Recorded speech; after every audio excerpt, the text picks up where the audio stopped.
एक माँ की सूनी गोद भराई की अनमोल कहानी।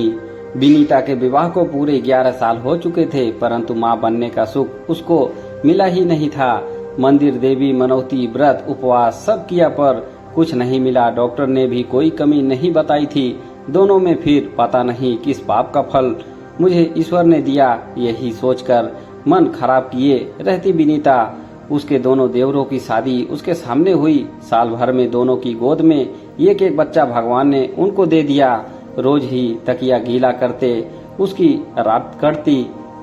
हालांकि पति कुछ कहते नहीं थे, पर जब शाम को बाहर से आते ही देवरानियों के बच्चे को लेकर व्यस्त हो जाते, उन्हें गोद में लेकर खिलाने लगते, तब विनीता का मन बहुत ही कचोटता। खैर, किया भी किया जा सकता था।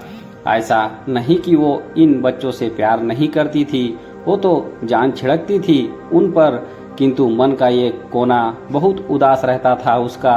समय पंख लगाकर उड़ रहा था। इस बीच मझले देवर का ट्रांसफर दूसरे शहर हो गया।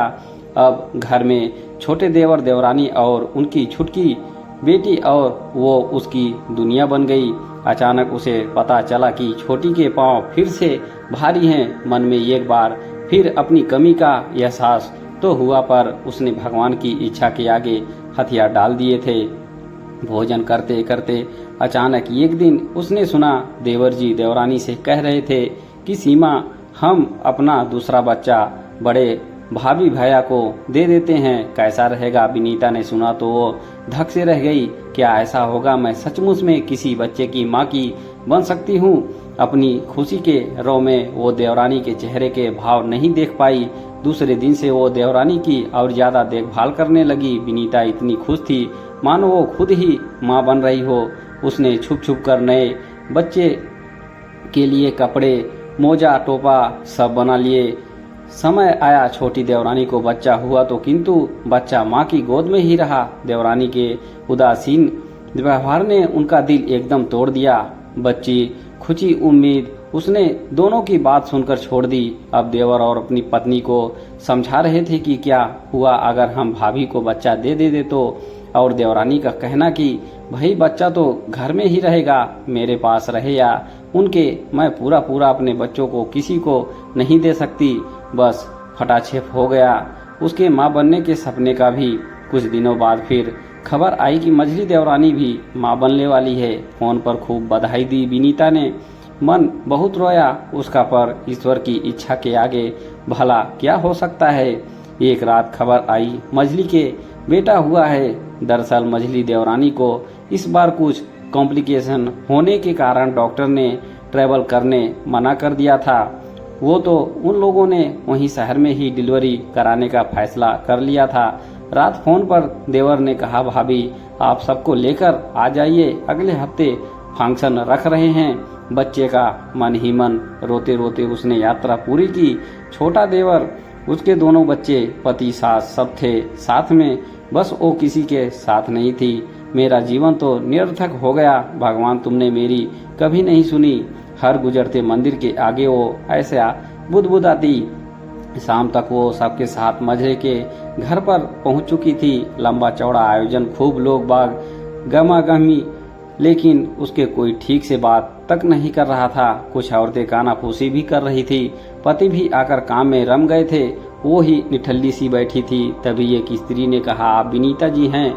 जी हाँ, चलिए आप, कहकर वो विनीता को एक कमरे में ले गई। वहाँ मझली देवरानी बच्चे के साथ लेटी थी। उल्हाना देते हुए बोली, दीदी कहाँ हो आप? शाम को हमारा गोद भराई का फंक्शन है और आप ऐसे मुंह उतार कर बैठी हो। चलो पहले आप तैयार हो जाइए अच्छे से, फिर बच्चे को संभालिए। रुआसी सी विनीता तैयार होने उठी तो साथ आई महिला ने कहा, आज चलिए मैं आपको तैयार कर देती हूँ। विनीता को बाद में पता चला कि वो ब्यूटिशियन है।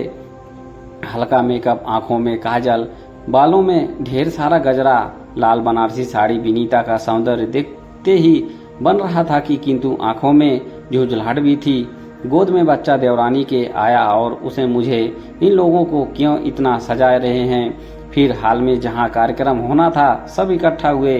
बच्चे को मझली देवरानी को एक बार भी उसके हाथ लगाने नहीं दी थी। बस रोने रोने को हुई जा रही थी विनीता। तभी मझले देवर ने उनको शांत करते हुए कहा, आज का यह आयोजन मेरे बड़े भैया और भाभी के प्रथम पुत्र रत्न की प्राप्ति के उपलक्ष्य में रखा गया है। आप सब श्रीमती विनीता और एवं राजेश जी को और नवजात शिशु को अपना आशीर्वाद देकर हमें अनुग्रहित करें। और मझली ने आकर विनीता को उल्हाना देते हुए कहा, लो भी दीदी, अब अपने बच्चे को गोद में कब से लिए फिर रही हूँ, थक गई हूँ भाई मैं। और विनीता की आंखों से आंसू झरझर बहने लगे। राजेश की बाहों का सहारा और उन दोनों के बीच नन्हा सा राजकुमार सम्मानों गड़मड़ हुए जा रहे थे। क्या मैं सचमुच माँ बन गई? तालियों का शोर, सबके मुस्कुराते चेहरे, मझले देवर देवरानी की पुलकित मुस्कान यही तो कह रही थी कि वो माँ बन गई। अगर स्टोरी आपको दिल को छू गई हो तो एक लाइक जरूर करें। हमारे चैनल पर बने रहने के लिए आप सभी का धन्यवाद।